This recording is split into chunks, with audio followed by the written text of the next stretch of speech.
Hey, what's going on here? Mrparka to do a review. This is a review for a movie that I had seen before, and, it had been supposedly getting a DVD release from the man, the myth, the legend, Louis C. Justin for ages from his Massacre video where he used to sell DVDs out of. It is 555, and of course he came through, and he came through with flying colors. Now, everyone's pretty much familiar with this movie.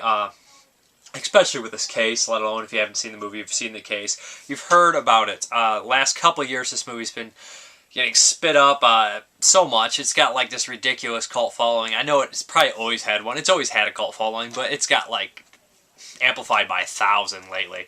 And a lot of that was due to this supposed DVD release. And when it finally came out, it was glorious. But anyways, I was never lucky enough to have original VHS tape of 555. It's probably one of the most sought-after VHS tapes of all time because obviously the graphic cover art and the vibrant pink color. But anyways, I don't know where to begin on this movie. It's a shot-on-video movie, so for most people that have seen those, that should just set off alarms right here. It's cheesy, it's sleazy. It's just a goofy movie, but it has a certain charm about it that's a little better. I should say a lot better than a lot of the shot-on-video trash I've seen. It actually kind of intrigues you at the same time as it makes you laugh at certain points. Sergeant Connor, the character Sergeant Connor, is really the highlight for me, and the reporter. They kind of bicker back and forth, and they're really crude and rude to each other, and a lot of that dialogue is priceless and hilarious. Are you getting even? Listen to me, you stubborn Irish cocksucker. I'm too good a lay for any man to ever get rid of. Are you going to listen to me or not? It's basically these a couple is killed every night for a couple nights, and they soon catching a pattern, and they look back into time, and they find out that these murders have happened before, and it's a couple every night for 5 nights, and they happen in 5-year increments. So these two detectives are trying to figure out what's going on with the help of a reporter, and pretty much they look around and are catching on to him closer and closer until the final secret is revealed. Anyways, the killer is this cheap hippie type, as is what basically this old colonel says when he first saw him. Everyone originally thinks the colonel is the killer, because he's so damn suspicious. He's really corny, he's really cheesy, he's an awful actor, and all the words that come out of this colonel's mouth are hilariously pathetic and funny, and really amplify the crapness to a great level of hilarity. About 50 yards, in a clump of trees, I saw a man watching me. Wait a minute, you mean you actually saw someone else at the scene of the murder? Why didn't you say so before? Give us a description, goddammit. The sicko son of a bitch may still be in the area. It was a caricature of a man. He was tall, about 6 feet, thin. A sight I haven't seen for 20 years. Could you elaborate on that a little, Colonel? A 60s hippie. Long hair, a beard, a flowered shirt, bell-bottom jeans, beads. He had beads on. Oh, come on, Colonel, no one dresses like that anymore. Your whole story sounds like a crock of shit. What were you doing on the beach alone at that time of night?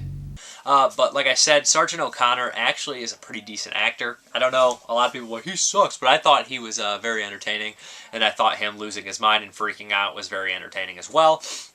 But let's get to the money shots that you people really are going to watch this movie for.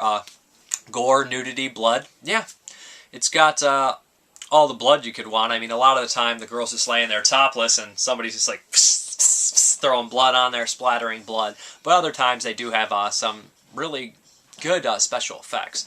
The boobs are a lot. I think there's like 3 or 4 women that are naked in this. Probably, I think about 5, because there is 5 couples. But yeah, you get to see all their boobs and whatnot. A couple of them are so ugly that it's repulsive. But I guess maybe you would maybe sleep with a couple, maybe on a desperate night. A couple of them are good looking.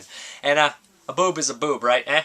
But anyways, the infamous shot of the cover art is probably the best special effects. Probably. It is the best special effects in the movie. It's a really awesome decapitation, and that actually delivers, and it actually happens in the movie, which is sometimes actually does not. When you see these like graphic covers, you're like, I gotta see that's gonna happen. Actually happens in the movie.